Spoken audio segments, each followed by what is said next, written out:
Hi everybody, welcome to the podcast. I'm Dragan. This is my co-host Amanda, and today we'll be discussing client experience. And with us we have one of my clients, Gordon. Gordon, thank you for coming in. Thanks for having me. Pleasure to be here. Welcome to the Passive with Property podcast, hosted by Dragan and co-host Amanda Calabria. With over 2 decades of property investing, Dragan is a qualified property investment advisor and buyer's agent. We're committed to the education of both first-time and seasoned investors in property investment and wealth creation. The Passive with Property podcast is brought to you by the Buyers Agency Australia. Okay, so Gordon, please walk us through, first of all, a little bit about yourself and your where you began with property investing and where you're currently going and where you want to be. Yeah, so a bit about myself. Happily married, 2 kids, a 2-year-old and a 4-year-old. Great wife, looks after me well. In terms of my property journey, to date, we our first property investment was back in 2017. And then we sort of didn't touch the property market for a while after that, until back in 2022, which, my wife and I were looking at, what's next? Where are we going to go to after that? And we started looking at the Sydney market, and at that time, the Sydney market was a bit out of our price range, and we thought, what other opportunities are out there, and what's something a bit more affordable within our price range, and we couldn't really find that in Sydney. So we thought, what other markets are out there, and that sort of forced us to look elsewhere. But the problem was we didn't know where to start. So at that time, I remember just randomly, I used to read Yahoo Finance at that time. And I come across an article that talked about a buyer's agent, and that buyer's agent was yourself. Okay. and I started scrolling and I started reading, and you touched on the Queensland market at that time, and a few hotspots up there. And I thought, I did a bit more research into you, and I think there was a phone call or an email after that, and that's how we connected, and we got on a Zoom call shortly after, and amazing. And then it all kicked off from there, and fantastic. We are where we are. So Gordon, let's go back a little bit with your first investment. You purchased that in 2017, and what does that investment look like? What did you purchase and where? So 2017, so we bought a property in Sydney, in southwest Sydney. So it was an old clad house on a 550 square metre block of land. Yep. And at that time, we looked at our current financial situation. We thought, could we afford something? We looked at our cash flow, and we didn't really have the tools in place to, based on what we know now. So, we were going into it almost blind, but we thought, we needed to invest in something, and we thought that was a good place to start. Sure. And looking back at it now, it was just we just picked out a property that we could afford, and that was it. Not much tools or data behind our purchase at that time. So, so we got our foot in through the door there. Okay, fantastic. Can I ask, where did you find the property? How did you come across it? Well, I think with a lot of first-time investors, and I wouldn't call myself an avid property investor or anything like that, you go to what you're comfortable with, I guess you look in your own backyard first, where areas that you're familiar with, areas that you understand, and I guess that's what led us to, looking within that southwest corridor where we do live. So I guess that's what attracted us to that area, or to those areas where we were looking, and I guess the price point as well. So that's what we used, and that's what we went off, and that's what we knew at the time. Okay. So that's what attracted us there. Fantastic. And moving forward, so that was now it's 2022, and you're purchasing your second property. Yeah. Little explanation on that, please. Yeah. So I think, as I touched on, we're looking at the Sydney market, and we thought, prices have moved quite a bit since when we first bought in 2017. And we were looking at something that, within that, up to 600K price point. And as you know yourself, even in 2022, you couldn't really find anything, for that price in Sydney. So we thought, what are our other options? And we knew there was other markets out there and other properties out there, but we didn't know where to start. Okay. So we said, we need some help here, and that's where we started looking at who could provide us with that assistance, and that's where I come across yourself. Fantastic, awesome. Now, what did you find that, for instance, what you couldn't have done that we provided for you as a service? Yeah, I think, like I said, knowing your own backyard, you're sort of familiar with the property market. Mm-hmm.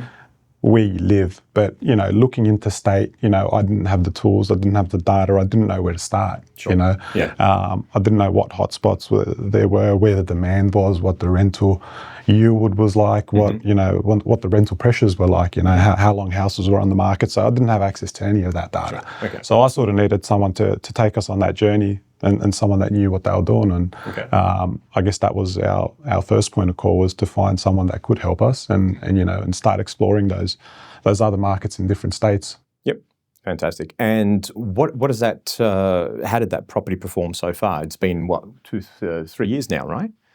Or two? No, it's been 3 years. It has. I think just under 2 years now. It's been, but sorry. Yes, I think our journey together started in 2022, I think late in 2022. Yes. Then I remember it took you a little while. It took yes, yeah. So for you to actually come on board. It did. And I think for a lot of people, investing in property is, I guess, if you're not familiar with it and you've never done it before, it's a big financial decision, Of course. Anyone that hasn't done it before, it's probably the single biggest financial decision that you're going to make, right? And for someone that hasn't done it before, and we did it in 2017, but it was sort of a one-off, and only in 2022 did we really start looking at it to how could we add to our portfolio and what can we be doing, moving forward. Okay. So I think anyone that's sort of investing, it's a bit daunting at first, and you don't know where to start. And I guess even when you do first come across someone like yourself, where we first met, it was only a few Zoom videos that we had, and I think it takes time for yourself to instill trust in that person as well. Sure. Especially someone that you've never met before, and like I said, it's a pretty big financial commitment. So I think that was probably my biggest hurdle at the start of it all.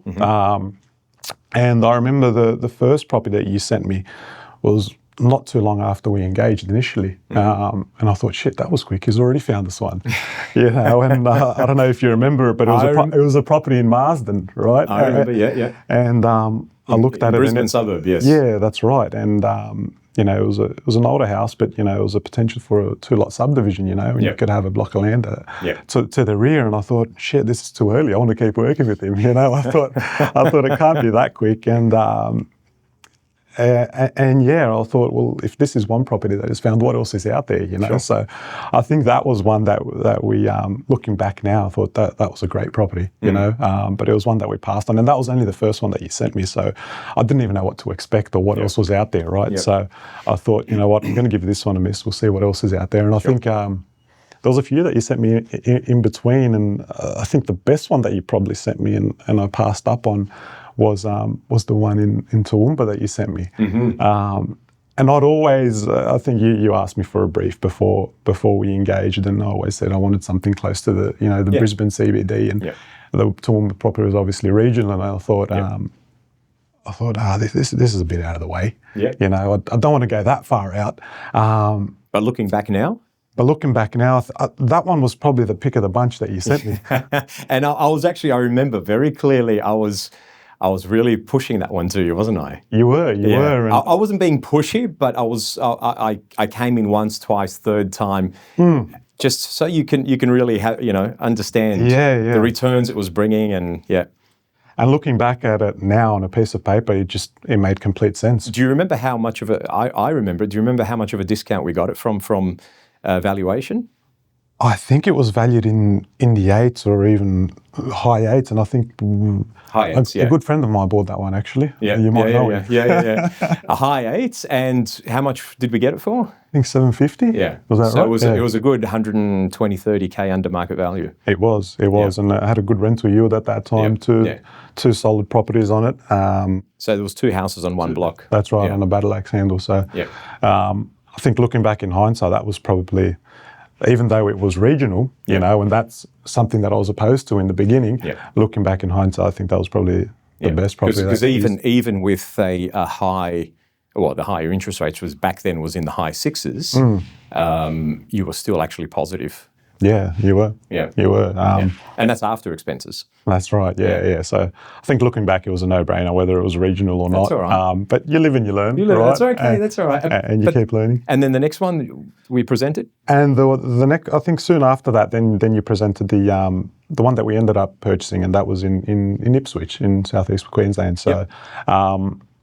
I always wanted, I guess what we were after was a solid home with good foundations. So we didn't want a house that was 50 years old that was clad or fibro and falling apart. So we always wanted a house with good foundations that was relatively close to the Brisbane CBD, and I think this one was about 35 kilometres out from the CBD, so it wasn't too bad, and it was within our price point. So I think we ended up picking that one up for $625 back then. $625, And it was less than 2 years, wasn't it?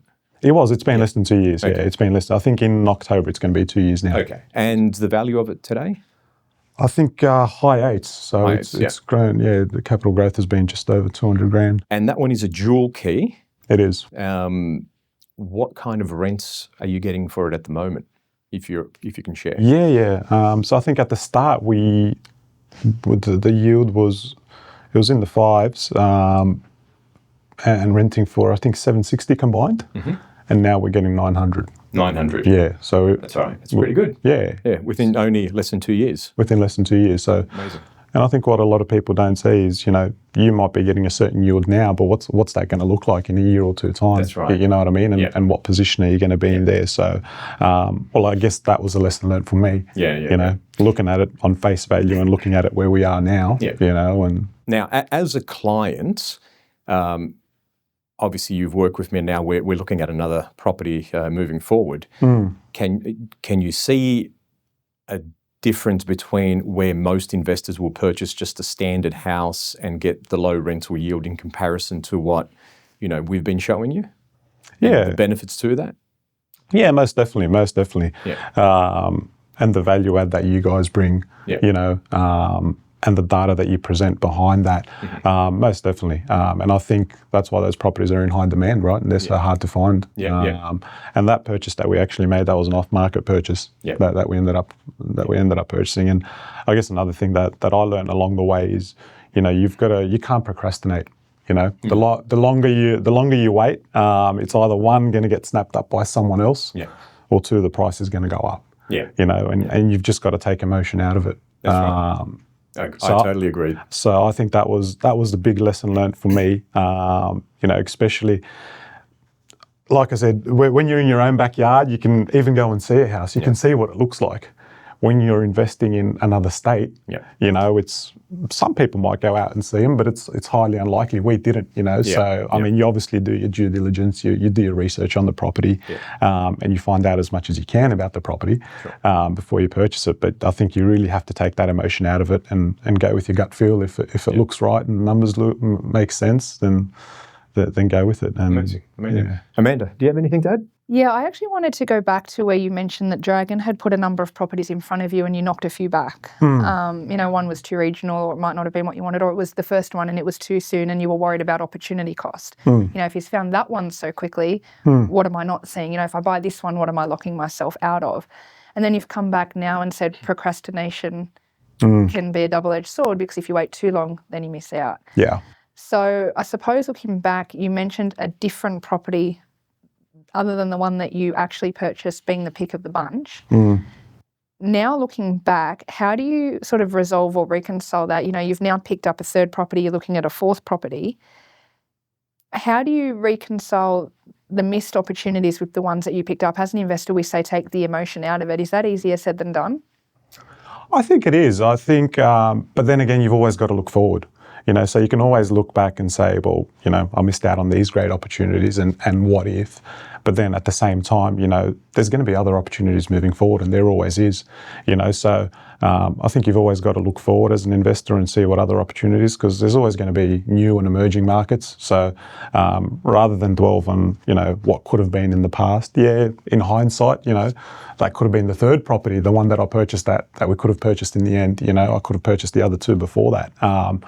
But I guess that hesitation, and like I said, I think once you go through it once, you're also more comfortable to go through it a second time, and you've been through it. You've been through it once. So for clients that are hesitating, because you mentioned also in the beginning a reluctance to trust somebody else to make decisions regarding your biggest ever financial purchase. For clients that are on the fence, that are thinking about, who do I trust to make these decisions for me? Whose due diligence, whose networks, whose business model do I trust? How do I make a decision? What advice would you give to clients that are thinking about it but aren't ready to make the leap yet? I think one, you've got to do your research, obviously. And I think relationships and even face-to-face interactions go a long way. I think when we did the deal on the first one, I hadn't actually met you in person, and we went out after and we caught up for some lunch, and it was, I'm not going to say only then, but once you actually meet someone face-to-face and you can sit down with them and form a bit of that relationship, well, that goes a long way. Yeah. Then you can say, you know what, I've done a transaction with this guy. Yeah. He's helped me out. I can put my faith and my trust in him. I've even met your family and and your kids and your wife. So I think that goes a long way to actually trusting who you're working with. But even simple things like just, doing a reference check. Give me a few referees that that you've worked with in the past. And calling those referees and looking at past sales and what deals Dragan's done with people. So I think that goes a long way. But ultimately, there's a lot of buyer's agents out there. It's about picking the right one and making sure that you do your due diligence on them. Mm-hmm. And you've come back again to use Dragan again. So what led you to that decision? Yeah, I think obviously the property that we bought has performed really well, right? So that's a big tick. And then I guess we went through a bit of a period. We bought after we bought that one, we bought another investment property. Not your typical investment property. It was an apartment in Cronulla. It was more of a lifestyle investment property, I should say, something that, we plan to use as a family and potentially Airbnb. We're planning on doing some renos out there towards the end of this year while the tenants move out. So that was a bit of a different investment property with a different strategy behind it. Not your typical investment property, just, sit and hold and let it sit there. So it's a lifestyle. It's a lifestyle, yeah. So we did that, and then with the property that we've got in Mount Pritchard, the old clad house, we always knew we had to do or wanted to do something there. We knew our money could be working a little bit harder for us there in one way or another. So we thought, we came up with, my wife and I sat down and we looked at a few options as to what we were going to do out there. One of those was, to sell the property and invest somewhere else. And we don't like selling. We want to try and hold if we can. That was one of the options. The second option was, a house and granny flat. So keep the existing house and put a granny flat on there. And the third option was, knock down that house and build a new house and granny flat and a studio on that as well. So, and I reached out to you just recently to provide some advice on that, and you did, because we were looking at, option 2 and option 3 to see what path we were going to go down. And I guess as part of that, we first wanted to see if we had the finance to start a new project like that, which we confirmed that we did. And then we also wanted to find out if we had the finance to go into another deal and we'll start looking for a fourth property. And recently we've had that backing, and we now know that we do have the finance, and which is hence why we've come back and we're looking to add to that portfolio. So amazing. Yeah, I guess if I had a bad experience, I probably wouldn't have been back. But it's yielded good results so far. So why not keep that going? With that place in Mount Pritchard, what did you end up deciding doing? I didn't ask you. So no, we actually are gonna knock that existing house down and build a house and granny flat and a studio on that. So we're more looking at long term here to sit and hold on that and just running a few scenarios that sort of made the most sense for us long term. Can I ask, when you purchased Mount Pritchard, was doing something to add value to that property on your mind at the time of purchase, or is that something that's come across your mind after working with Dragan and looking for the potential in the existing property? Yeah, at that time it wasn't really, to be honest. You know, we purchased that for what it was. And then only recently we, looking at the property market and seeing what's happening and, what returns we potentially could be getting elsewhere and what returns we're getting there at the moment. We thought, because we're only getting, I think, $500 a week at the moment for that property. And what did you purchase for it in 2017? $600,000. Okay, all right, yeah. So, and now I think it's worth about $1 million or so. Yeah. So we were looking at options as to see what we can do, and it was only just recent, like I said, that we thought, where can we make our money work the hardest for us, and that was one of the options that we looked at. And you can obviously you can see now that optimizing a property is the best way to get how much return can I get for that investment, and this is where the granny flat and all that sort of comes in, right? Yeah. Correct. Yeah. So you've got the dual key in Ipswich. Your Mount Pritchard property will become potentially a 2-income property. Then you mentioned a studio, possibly 3. Yeah, we'll see what we'll do with that, but it'll definitely be a 2-income property. So it'll definitely be a 2-income property. So you're increasing your cash flow that way. Yeah. And now you've come back to Dragan looking to purchase a 4th. So what sort of thing are you looking at purchasing this time? Yeah, I've sort of let that open-ended. I mean, we would like something still with a relatively good yield and something that is going to have good capital growth as well. But obviously that's getting harder and harder to find. Markets keep moving, as you know yourself, Dragan. Yeah. But I think they're sort of fundamentals for us looking at, where are the next hotspots, where can you get capital growth and something that's got a decent yield to begin with. Yeah, and we've just started with Gordon, so so hopefully we'll find something really good for you. So we can see how your confidence as an investor has grown, right, from buying that first one in Mount Pritchard where you said, look, we bought in our backyard, we bought where we knew because that's what gave us confidence, exposure to that market. Then you closed your eyes to hope for the best and trusted Dragan on Ipswich, but after knocking back a few first. So there was obviously something swirling around in your head that went, that one's not right, or I'm not sure about that one. So at what point did your confidence come in where you could go, yeah, okay, I'm going to pull the trigger on this? Or at what point did you go, I can now feel confident assessing whether something is a good deal and whether I'm ready to go for it?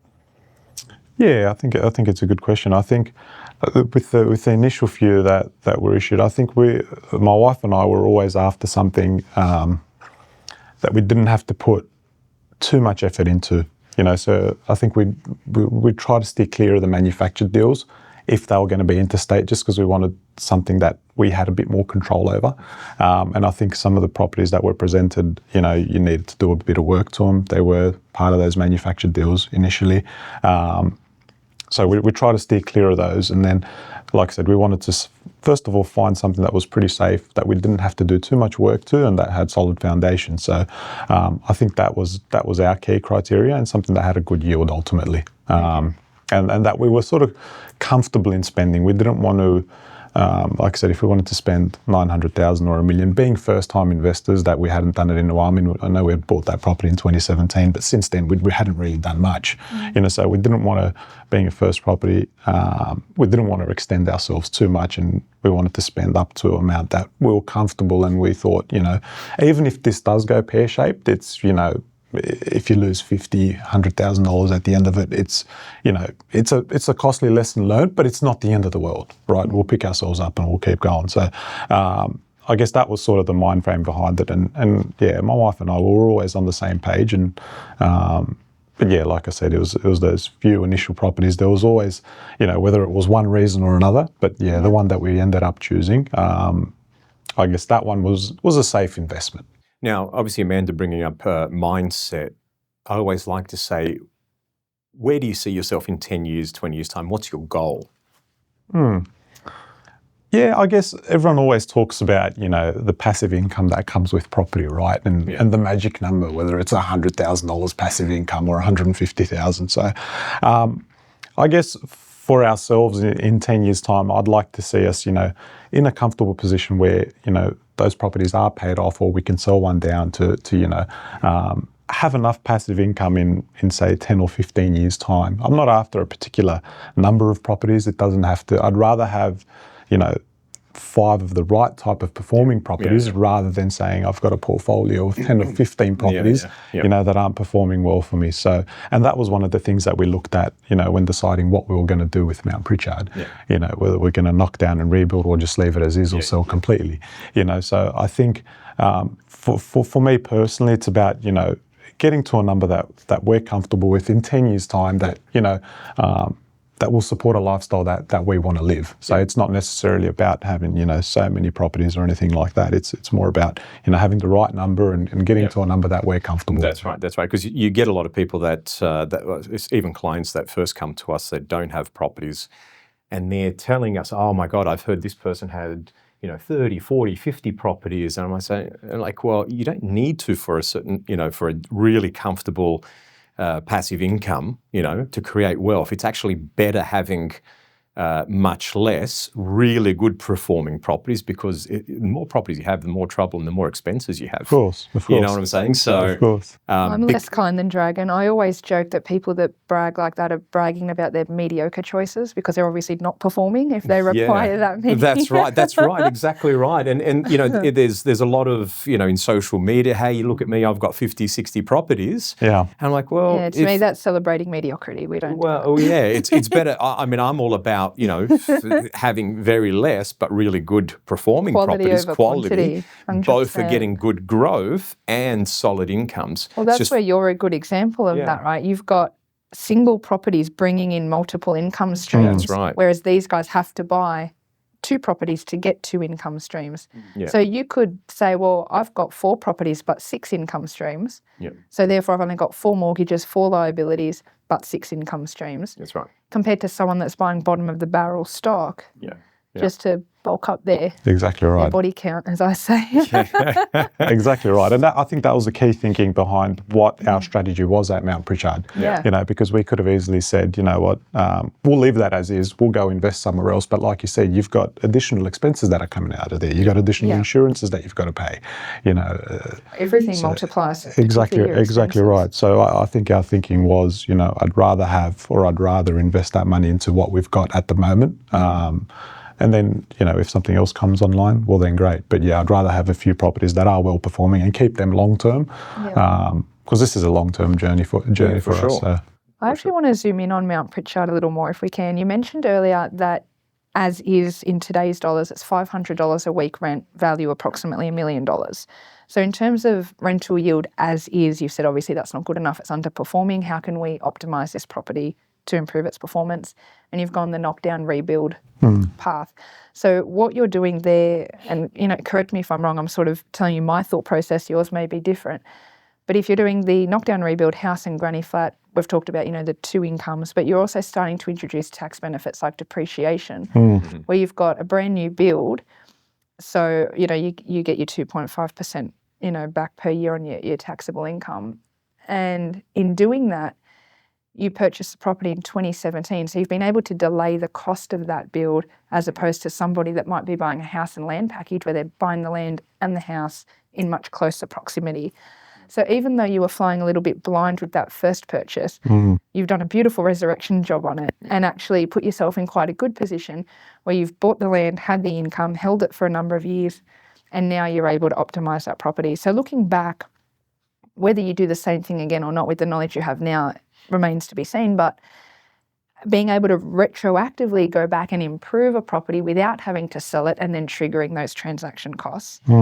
To what degree did all of this, I've sort of thrown all the different thought processes, because I've sort of looked at it as you've gone from a beginner investor throwing a dart in his backyard and now coming back as a seasoned investor going, I know how to fix this. Like, that fascinates me because that's such a growth journey.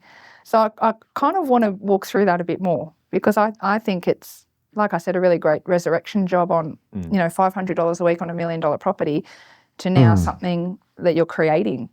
Yeah. And I think we're a bit fortunate now in the case where, land in Sydney, as we all know, it's expensive, right? So I think to do that starting off now, it might be a little bit trickier if you're looking at a standalone house, if you're not doing a duplex or something similar to that. But I think even now, like I still keep looking within Sydney to see what opportunities there are, you know, whether it's an existing house that's on a corner block that you can, you know, subdivide and keep the existing house and somehow create an additional lot at the back or whatever it might be. So it's how you can add value to what's there. You know, I think if you drive around Western Sydney, you've got granny flats popping up everywhere, you know, so people are obviously adding value to existing properties and trying to get that additional income stream. So for us, it was just a no-brainer considering, you know, and I guess we're lucky the fact that we did buy it so long ago, you know, and that our mortgage on that isn't $1 million. It's a lot less than that, and that will allow us then, you know, to be able to go through this journey and build something on that. And also, I'm in the building and development game, so you know, for myself, I see it as another project. You know, I'm going to be leading that project myself. You know. So for me, I see it as another challenge and, you know, something to add to the portfolio list and see how it goes from there. Obviously, construction costs have gone up a lot as well, you know, in terms of building costs. So especially in New South Wales, all across Australia actually. So I guess that's going to be the challenging aspect of it. But I think we've budgeted all that, and you know, now knowing what I know now and the tools that I've picked up from working with Dragan, and you know, whether it be a cash flow analysis, you know, and speaking to local agents in the area to see when the actual project is complete, what can we actually be getting as a rental yield, which I wasn't thinking about any of that 8 years ago. You know what I mean? All we did back then was a simple cash flow calculator to say, can we afford this or can't we, you know, and when we looked at the expenses versus, you know, what was the money coming in through the door, and we made that decision. But you know, looking at it now, we've got a lot more tools at our disposal, and our knowledge is, you know, we've learned a lot in the last 8 years, so we can apply that to this new development, and we've sort of crunched the numbers, and it makes sense. So yeah, it's a little project that we're looking forward to, and we'll see when it's all done. Amazing. You can already see the change in the way you're talking. You know, I look at a corner block, can I do this? You're already thinking strategically, whereas you mentioned when you purchased Mount Pritchard, you just looked at cash flow. Yeah. So I suppose now the question is, as an investor, cash flow versus strategy. What's the balance for you? What's the golden ratio there?